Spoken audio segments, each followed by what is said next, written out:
Good evening and welcome to Orient Live. There he is, Saturday's goal-scoring hero, the keeper Josh Keeley, who saved the day for us on Saturday, making history in the FA Cup and for the O's being the first goal scorer in the FA Cup round proper. But it's league action tonight, and here are the away team. It's Bristol Rovers who arrive in E10, one of the highest spenders in the summer transfer window, spending nearly £1.5 million. Some of that money, of course, going on this man here, Mr. Uwelsa. It's his first return as he prepares to face his former club, the O's. And we're going to be bringing you every single second of the action here tonight. And I'm delighted to be here in the studio now this evening with Andrew Butler and Orient legend Jabo Abire. Boys, we got to talk about Saturday. As I've just said, Josh Keeley, goal-scoring hero. It's probably and hopefully given us a much wanted boost. Yeah, indeed. We seem to be going well in the cups in terms of results and scoring goals, and hopefully that feel-good factor of a late win can transcend into today's fixture. Josh Keeley's the man of the moment, Andrew. I think we'll probably be talking about it a lot tonight. But a penalty save on Tuesday, scoring a goal on Saturday. What's he going to do tonight? It was amazing. And obviously we didn't get the chance to chat about it because there was no stream on Saturday, but it was an extraordinary moment, and I was there in the crowd, and actually just as he heads the ball in, you can see me just in the background. I went into work on Monday, and it's one of those moments where you're telling everyone, and you get. I mean, my workplace is a little bit like they're not too sure about football and stuff, but there were a few blank faces, but the joy on my face, they were like, wow, it must have been quite something. I mean, a history-making moment. I was just there in the highlights, just rewatching it. It was, and it was just a lot of fun, and it really mattered, and it meant something. Obviously, Dan getting the goal right at the end of the game as well was just one of those things that kind of makes you very pleased to be a football fan, because obviously it is about the winning and it's about the glory, etc. But it's also about just moments that you'll never forget. So it was an amazing moment for such a young man as well. This is a guy who's only just breaking into first team and senior football. So to have one of those moments right at the start of his career was extra special. It really was incredible scenes. But Jabo, attention very quickly turns to the league and. Played 120 minutes on Saturday. Hopefully there aren't too many tired legs out there, because the league table's not looking too pretty at the moment. But I think today's game marks a set of fixtures that are pretty big and hopefully on paper winnable ones. Yeah, indeed. I think the feel-good factor, and you always feel great, and you get even more out of a game when you get a late winner. There's just an extra buzz. You can win the game in 90 minutes, and you've comfortable. When you win the last minute and the extra time and everything, the energy, the endorphins should be in the boys' system today. They won't feel tired. They'll be raring to go. And today's fixture is an inviting one where if we can win, we close the gap on Bristol Rovers. And they're in amongst us, and we need to start climbing that table now. We really do. And Bristol Rovers, big spenders. They've got a lot of good individuals. They probably haven't clicked as much as they would have hoped to this season, considering the money they've spent. It's not going to be an easy task. No, definitely not. I mean, they're 15th in the league, so like you say, on paper it's a very winnable game. I think the game against Huddersfield last Tuesday was always going to be a tough one, and it proved to be. The thing about this Bristol Rovers team coming here this evening is that whilst we also got a really, really late winner against Oldham on Saturday in the 120th minute, they've beaten Barnsley on penalties as well. So they've kind of got their own kind of cup boost of winning a penalty shootout. So as Jabo says, those kind of moments of momentum, they'll be coming into this game kind of equally buzzing and wanting to get their season kind of kicking on too. So it'll be a tricky game for sure, because there's, as we've seen this season, there pretty much looks like there's going to be no easy games in this league, but it is a much more winnable one than Huddersfield should be. Well, it is an exciting clash in League One football tonight. Hopefully there'll be lots of goals and lots of excitement. But enough from us. What do we know? It's time to hear from the man himself. It's Richie Wellens.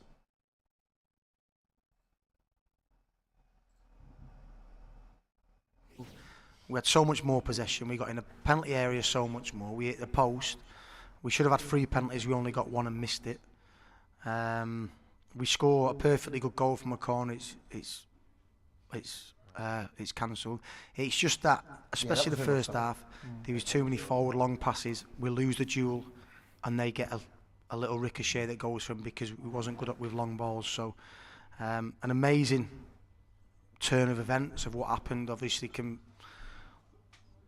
these FA Cup moments turn out to be, you look at Ronnie Radford when he scored that goal a long time ago. He's so many brilliant FA Cup goals. I'm sure that will go down. So I hope the fans enjoyed it, and if you come through resilience and you stick together and you keep going till the end and you never ever give in, which we stayed patient, we kept moving the ball and asked Oldham a lot of questions, and I'm really pleased that I think we deserve to win the game anyway. But to do it in the manner that we did, hopefully now the players can take confidence from that, because I watched some of the Man City game yesterday, and you're looking at elite players that have won 6 Premier Leagues. I think they've won 5 in a row, and then players are lacking confidence. And if it can happen to them, it can happen to anybody else. So I hope that the players now take confidence going forward and express themselves and play with personality and character, and we can start picking up a lot more wins in the next month. Top stuff there from Richie, and now it's time to take a look at how the O's are shaping up tonight as they go on the hunt for 3 crucial points. And Ethan Galbraith drops out of the squad through illness, but here's the lineup in full then. We're going to start in goal, of course. Who is it? It's Josh Keeley. We'll see if he can get the ball in the net again tonight. Hopefully the opposition's. Across the back 4, Jack Curry returns in at left back after being cup-tied for Saturday's game. Tom James moves back over to right back. And in the middle, we have Dan Happe and Omar Beckles. The skipper starts tonight in midfield alongside Don Ball, skipper being Darren Pratley, of course. In the number 10 is Jamie Donnelly, and then either side of him is Sonny Perkins and Ollie O'Neill. And the 121st minute goal hero is Dan Adji. And on the bench for the O's is Noah Phillips, Jaden Sweeney, Jack Simpson, Dialang J. Simi, Jordan Brown, Zach Obiero, and Charlie Kelman. So, what do you make of the changes that we made? Obviously, Ethan being forced out through illness is frustrating. He's probably the most magical player in our team, but we'll have to find magic from elsewhere. Yeah, certainly, and I think big game for Jamie Donnelly to be given that role. It looks like the number 10 role just behind Dan Adji. Donnelly hasn't had loads and loads of minutes. He's had, I think, enough to kind of make his presence felt so far this season.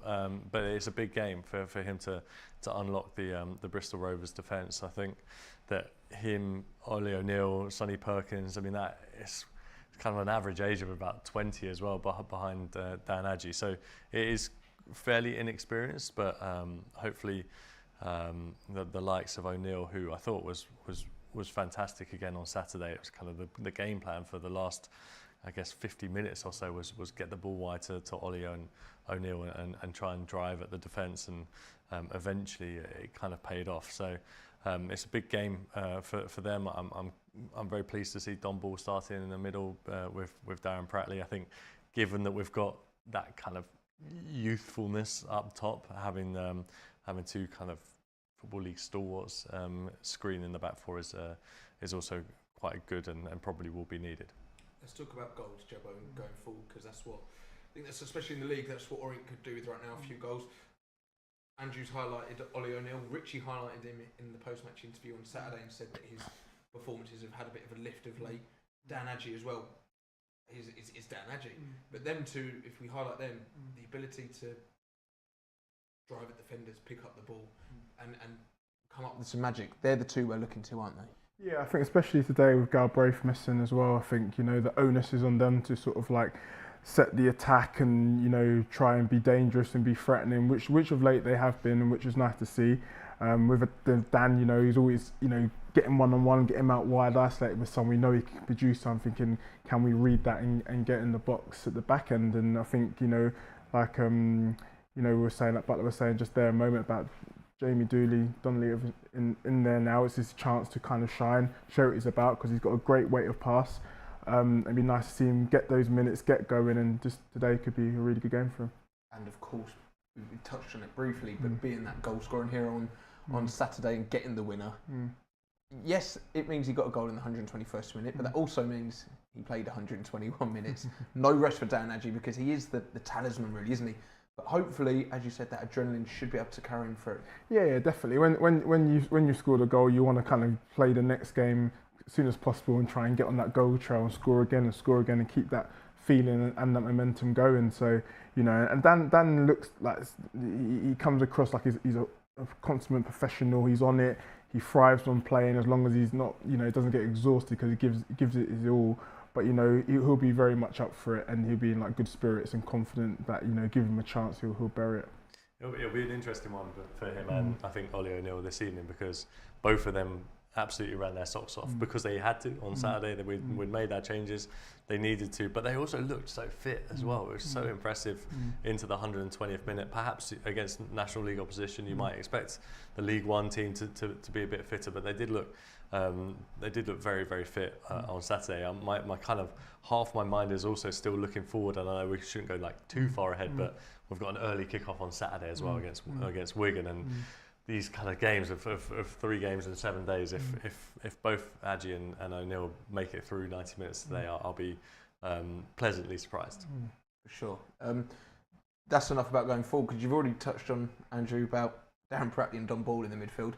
I don't have off the top of me how many career appearances they both have, but they've got a lot of experience there. Does that maybe give you a hint of what Richie's expecting from this battle today in midfield? I think so. I mean, the Bristol Rovers midfield is kind of, well, they're going to line up very similarly. It looks like a real like-for-like 4-2-3-1 formation that they'll be playing against, and I guess that their main job is to effectively nullify the threat of Ruel Sotirio and Shaq Ford and Scott Sinclair, and well, they know 2 of them. So I think, well, I mean, certainly Darren Pratley does. Don obviously doesn't, but I think there's probably an element of making sure that they probably know their games a little bit better, know what they're likely to do. So them 2 together obviously haven't had a great deal of minutes actually playing side by side with each other, but hopefully their experience will just tell. They certainly do have that experience, and there's some experience in the back line as well, Jabbo. Omar, of course, is a consummate professional, hundreds of games. Dan Happe making his 200th appearance for the O's as well, and a centre-back pairing that played a lot together. We'll come on to Bristol's attack. They're going to need to be on form. Andrew just said Ruel and Shaq Ford, Scott Sinclair. It's going to be a tough night for the whole back line, but in particular those centre-backs. Yeah, definitely. I know, like I said, like Andrew just said a moment ago, there's no easy games in League One. You know, they've got to be prepared for it, but, you know, them 2 know each other's game very well.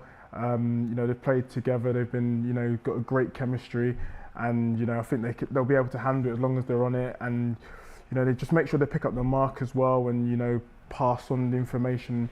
But Bristol haven't scored many goals in recent games and stuff, so they're going to be chomping at the bit, thinking today's the day where they can turn their fortunes round. So we have to be on it and resolute.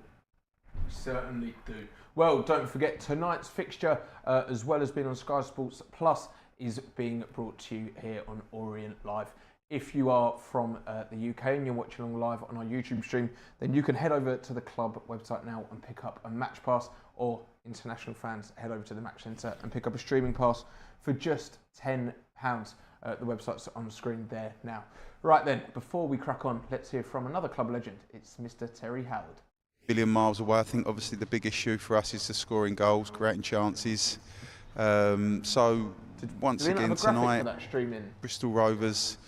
I'd like to see us approach the game like we approached the Blackpool game, where it looked like we played on the front foot. It looked like we went after them, took a higher sort of line, shutting them down.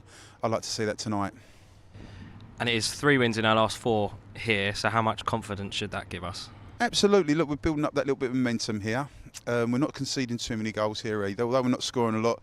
You know, we're not giving away too much either, which isn't a bad thing. But it would be nice if we could take the pressure off the defence and the keeper a little bit, and sort of get in top early, get a goal or 2, you know, and it will relax everyone then, you know. When these games are tight, you know, although it keeps the boys on the back on their toes, I'm sure they'd like a slightly easier night. And Ruel Sotirio and Shaq Ford return tonight. Going back to your playing days, if you played against an old teammate of yours, how would you treat them?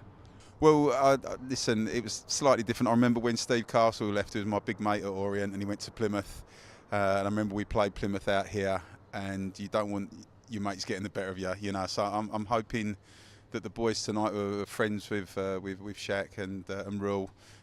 For 90 minutes, I say, me and Steve Castle weren't friends for that 90 minutes, you know, because we were professional. We had a beer and a laugh after, but on that pitch, I want them obviously to be absolutely on their game. And just lastly, particularly in the closing stages of Saturday's game, the atmosphere was brilliant in here. How much of a difference can the fans make? We've said this all season, George, you know, the fans make a massive difference, you know, and if we get on top early, take the game to them, it really gets the crowd going. You start to feel better about it. The crowd it's an all-round effect, you know. It's a knock-on effect for everyone. We start slow, and the crowd start getting the back. It'll be the exact opposite of that. So, good start. Get on the front foot. Hopefully, get a goal or two. Right then, cracking on. This is also our first game in December, and you know what that means. It means Christmas is coming. It also means that, of course, Black Friday's just come to an end. But don't worry, we've still got a load of fantastic deals for you in store and online. You can head over to the website or into the club shop and have a look at our festive range and pick up your loved ones who might happen to be Orient fans, or even if they're not, still, what a treat it would be for them. Maybe make them an Orient fan. You can pick up your Christmas products in the club shop, and Christmas deliveries are available if you order by the 16th of December. So make sure you don't miss out on that one. We touched on Dan Happe just then, and we're going to highlight him a little bit more in a second, but 200 appearances, been a fantastic player for the club, 2 promotions. If injuries had been kinder to him, he'd have probably 100 more games. He's had a couple of big injuries, but he always comes back, and he's a club legend in the making. Yeah, certainly. It's been great to see probably so many of those 200 games. I kind of can't believe that he's got to that figure, because it's no mean feat. Very few people reach that milestone for any club. So yeah, it's a huge achievement for him to have reached this point in his career. And it's funny because there's that element of remembering what he was like when he was just like 17, 18, breaking through, and then we kind of said over the last few years, every summer it looked like he came back having put like 2 kilos on more, and grown an inch as well. Yeah. Just he's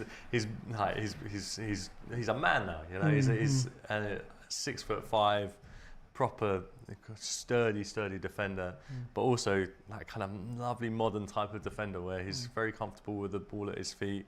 He'll try the diagonal pass.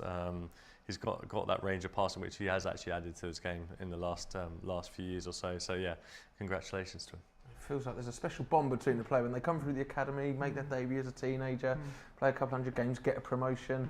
It's not an easy thing to do, is it, Jabbo? No, not really. Some do it, but you know, no, it's class, man. Like Andrew was saying, you know, coming through as a local boy, or coming through the youth team, and then you sort of going on and having the crowd watch your progression, watch your career unfold is fantastic. So congratulations to him. Certainly, congratulations indeed. We're going to hear from him very quickly just before we find out how the away team is shaping up. But first, here he is, Dan Happe. Perhaps 200 league appearances for Leyton Orient. Just what does that mean to you? Yeah, it means the world to me. Turned up at the club when I was 14 years old. Got my first appearance when I was 17. So I've been here for a long time now. The club means a lot to me. So to hit the 200 mark is brilliant. Because how would you reflect on that journey? Obviously, getting appearance number 1 at 17, and now in your mid-20s at 200. How would you reflect on what you've learned and what you've achieved through those 200 games? I've learned a lot. You know, I've seen a lot at the club here. The only thing I didn't see was Keeley scoring a goal. Keeley scoring a goal, that's mad. But yeah, no, I've seen a lot here. I've learned a lot through the ranks. Had loads of different managers here, so I've had different styles of play. And yeah, I'm always learning as well. And what does it mean to you? Obviously, when you would have made your debut, the club was a little bit of a low ebb. We've now, we went a little bit further down and have come right back up again. Just for your 200 appearances to coincide with a real upturn for the club must mean a lot to you as well. Yeah, it means a lot. You know, when I was a bit younger, I used to watch Orient in League One. Used to be a ball boy, and I used to always want to be in the first team playing. That was always a dream.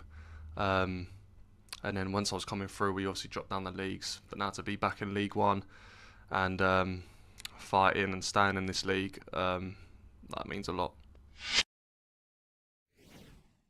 Here's to another 200 appearances, Dan. Massive congratulations, of course. But now let's take a look at the away side. It's Bristol Rovers, and let's see how they line up. We've already touched on the fact that there's a couple of familiar faces in there, of course, in the shape of Ruel Sotiriou and Shakai Ford. But here is how they line up in full. In goal for them is Joshua Griffiths. Across the back line at left back, it's number 6, Clinton Mola, and at right back, number 4, Taylor Moore. And their 2 centre-backs of James Wilson and Connor Taylor. In midfield is number 8, Grant Ward, alongside 29, Jamie Lindsay. And then Scott Sinclair joins Ruel and Shaq just behind Chris Martin, who's leading the attack for the Gas tonight. And on the bench for Bristol Rovers is Joel Senior, Michael Forbes, Isaac Hutchinson, Jake Garrett, Bryant Okona Belongo, Luke McCormick and Gatlin O'Donker. So that's how they line up. Let's talk about it a little bit more because it's probably the main talking point of Ruel Sotiriou and Shaq Ford coming back. Terry Howard touched on it just then. Let's start with Ruel Sotiriou. We were talking just before we went live, Jabbo, about what it's like facing your former club for the first time. I think he was here from about the age of 13, 14. This is going to be strange for him, but knowing the kind of character he is, I reckon he's going to be desperate to score tonight. Yeah, I mean, it's just an eerie feeling, I must admit. I mean, when you do go back, there's a lot of thoughts in your mind, you know, like you're so used to sort of, there's a particular smell, I always found it when I come to Orient, there's a particular smell of the pitch, and you come back and you're like, I'm smelling that smell again, but I'm not for Orient now, I'm for someone else, and it just feels weird. A lot of energy's sort of taken from you in terms of thinking what it's going to be like and what you do and things like that, so it can kind of be draining. So it depends how he takes it. So it will feel weird initially, but I'm sure once he crosses that white line and the whistle blows, he'll be just want to have a good game and stick it to, you know, your former teammates and, you know, and rib them afterwards. But, you know, it's our job to make sure that doesn't happen. But, you know, he's going to want to put on a performance and you get an extra buzz because you end up kind of becoming the pantomime villain with the fans. So you kind of do want to kind of do them a bit. Well, he's been an unused substitute in the last couple of games in the league. That maybe tell you he's been knocking on the manager's door to saying, listen, he wants it tonight. Yeah, I think probably. It's just one of those things that, I completely agree with Jabbo. How often do you see it? I mean, actually, if we almost like I had a foreshadowing of it last Tuesday with Josh Koroma coming back with his Huddersfield side, and that didn't quite go in his favour because he won a penalty and then subsequently missed it. So it's a strange phenomenon that I think perhaps is a much more psychological thing than a physical thing on the pitch. But like I was saying earlier, I think that if you want one man to mark a number 10 out of the game and you know them really, really well, it's probably Darren Prattley trying to get the better of Ruel this evening. As a player as well, just quickly, he likes celebrating in front of the opposition fans. He wears his heart on his sleeve. He's like a little street footballer. He's like a pit bull. Yeah. And he's scored so many important goals for the O's. Hopefully we keep him quiet. Hopefully.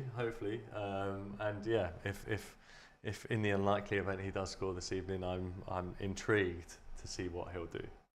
Very, very political answer then. Shakai Ford, I think he was his biggest fan last season. Who? Nah, don't get him. Nah. I think they spent around 450,000 on him in the summer from Watford on a permanent deal. Tells you how much he's rated, not just by you. Yeah, it does. I mean, you know, Orient played a big part in his career. You know, they helped him, give him the environment to grow and become the player he did, and obviously earning a good move to Bristol. You know, we all know about him. We know what he can do. You know, he's dangerous when he cuts inside, and he can whip the balls into the corners. And when he's hot, sort of thing. So, but the fact is that we know a lot about him. We know how to nullify him. They've worked with him in training, so that we can use that to our advantage. And of late, he's kind of been quiet as well. So they could be looking at this game to put a marker. You know, come back, kickstart their seasons, because of late it hasn't been quite going well for them. Let's take a look at both of their goal-scoring habits in a Bristol Rovers shirt. In the past, whenever Jabbo's been playing us, it feels like that former player does score. But let's see some of the goals they've been scoring here. But yeah, as I said, it feels like as an Orient fan, they former attackers always come back to bite you. Yeah, it's interesting though because the goals have been hard to come by for Bristol Rovers as a club, and also these two. So Ruel's only got a goal and an assist in 18 games. Shaq Ford's got only 2 goals and 1 assist in his 15 games so far this season. So they as a club they've been struggling. Their top scorer's only got 3, and that's Luke McCormick and Isaac Hutchinson, both who aren't playing this evening. So they have struggled up top so far this evening. I hope I don't kind of jinx it, but as we'll see kind of from their threat when they do get forward, it's a lovely goal from Shaq Ford. I mean, a lovely goal from Shaq Ford, that one. We'll wait to see, but they've got obviously Chris Martin up top, and their back line with Taylor and Wilson. I mean, sturdy up top, maybe a little bit ropey at the back, but that's enough about your new mullet, Ollie. You could have worn your shirt, but anyway. I was going to say, let's stop talking about the individuals and about Bristol as a collective. What are you expecting from them as a team tonight? So they'll line up probably a 4-2-3-1, and it'll be a really nice matchup actually between the two teams. Obviously, I think relatively similar seasons so far, like not quite as well as both teams would have hoped, I think, and I think it'll be a really good matchup. Hopefully it will be a good matchup indeed. Well, the teams are making their way out onto the pitch here at the Gotham Group Stadium as Tijuana Taxi rings out, so that means one thing: it's time to hand over to Dave Victor and Matt Hiscock. Thanks, Ollie. Good evening and welcome to the Gotham Group Stadium, Brisbane Road. Well, after the drama of Saturday, attention really now focuses on the priority. Leyton Orient looking for maximum points to climb out of the dreaded bottom 4. Bristol Rovers